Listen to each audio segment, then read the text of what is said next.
A princess story.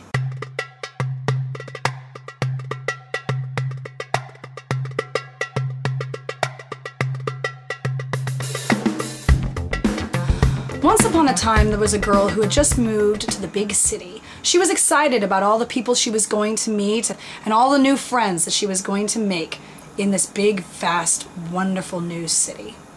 One of the friends she made was a very flamboyant, very good-looking, very charming young man. We'll call him the princess. The princess was, as we said, very charming and good-looking and often got his way. He had a way of wording things that made you feel sort of obligated to help him out. And he always seemed to be having a really hard time. This appeased to the young girl because she was what's known as a giver.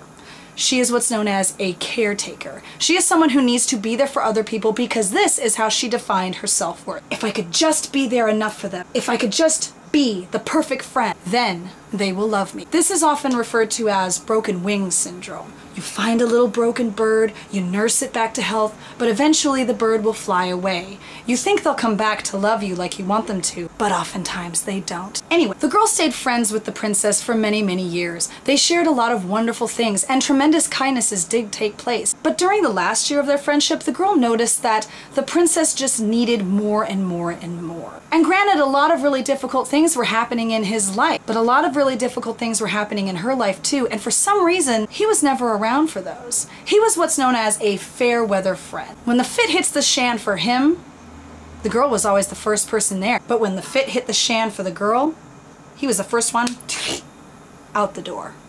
This annoyed the girl, but she didn't really know how to bring this up to him. And when she did, she was usually drunk or angry about something else, or drunk and angry about something else, and thus becoming completely incoherent, which, oddly enough, takes all the wind out of your argument. Right around the holidays, she got the obligatory "Happy Holidays" text from all of her friends, including the princess. She appreciated these gestures, but really, they're a little on the empty side. Then weeks passed. She never heard from the princess. The girl began to wonder what happened to him. Then one day, out of the clear blue, the girl received a call on her cell phone. It was the princess. The princess never called her.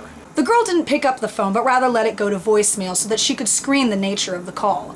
When she listened to the voicemail, she heard the princess's voice, and it was the usual sob story. "Hey, it's me. I know I haven't been around a lot, but I wanted to call and explain and hope you'll call me back so I can say I'm sorry for not being around and tell you what's happening. And yeah, so call me back.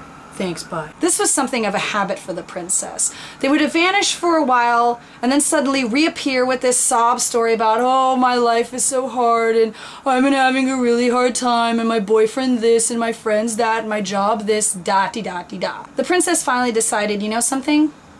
You're stone cold sober. You know exactly what you've been needing to say for the longest time.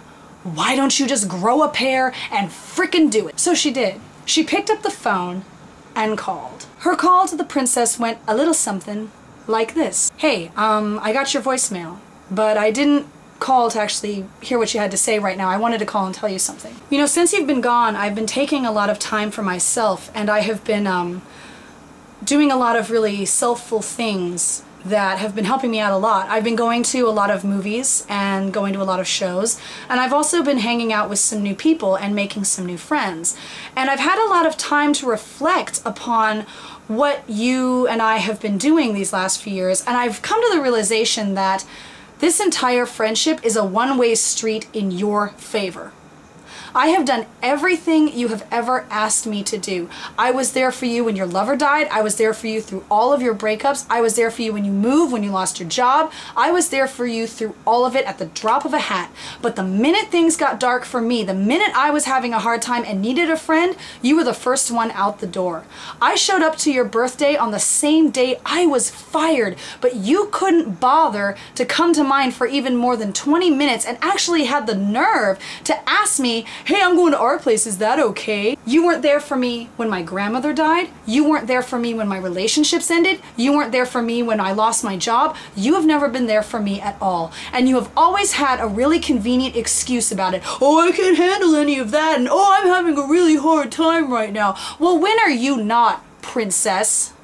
When are you not having a really hard time? I'd really like to know. Because you've been having a hard time since Nick moved, and that was frickin' 5 years ago. I have had the opportunity to make amazing, new, wonderful friends. We sit and we talk about things that matter. We talk about books and music and art and politics and life and have deep conversations about things other than our crappy boyfriends and how much we think we're ugly and how just all this superficial crap. So when you decide that you want to be an equal player in this friendship, when you decide that your pity party is over, then you can give me a call.